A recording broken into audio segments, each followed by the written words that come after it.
आज मराठी नववर्ष अर्थातच गुढीपाडव्याच्या निमित्ताने महाडमध्ये छत्रपती संभाजी महाराज राज्याभिषेक दिनोत्सव समिती दुर्ग तुर्केश्वर रायगड यांच्या वतीने शोभायात्रेचे आयोजन करण्यात आले होते। या शोभायात्रेत महाडच्या माजी नगराध्यक्षा तथा शिवसेना उद्धव बाळासाहेब ठाकरे पक्षाच्या नेत्या व भावी विधानसभा उमेदवार सौ स्नेहल जगताप कामत यांनी देखील उत्स्फूर्तपणे सहभाग घेतला होता। त्याचप्रमाणे महाड विधानसभा क्षेत्राचे विद्यमान आमदार तथा शिवसेना मुख्य प्रतोद आमदार भरत गोगावले यांचे सुपुत्र युवासेना कोर कमिटी सदस्य तथा कोकण सचिव विकास गोगावले हे देखील सपत्नीक या शोभायात्रेत सहभागी झाले होते। यावेळी खालूबाजाच्या तालावर या सर्वांनाच लेझिम नृत्य करण्याचा मोह काही आवरता आला नाही आणि सर्वांच्या आग्रहास्तव सौ स्नेहल आणि सौ साधना गोगावले यांनी सहकाऱ्यांसोबत एकत्रितपणे या लेझिम नृत्याचा आनंद घेतला। यावेळी विकास गोगावले हे देखील या लेझिम नृत्यात सहभागी झाले।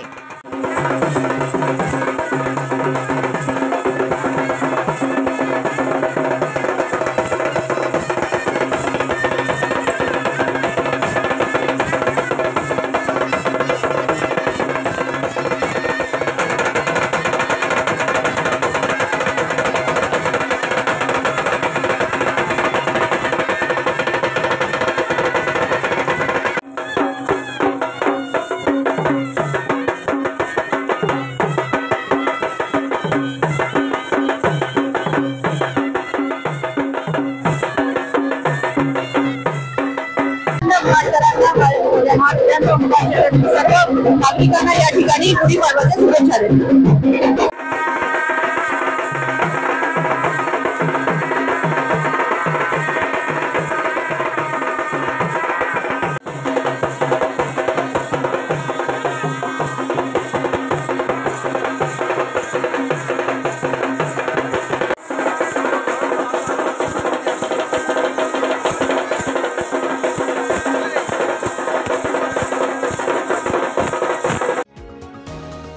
तुम्ही पाहत आहात विस्टा न्यूज मराठी।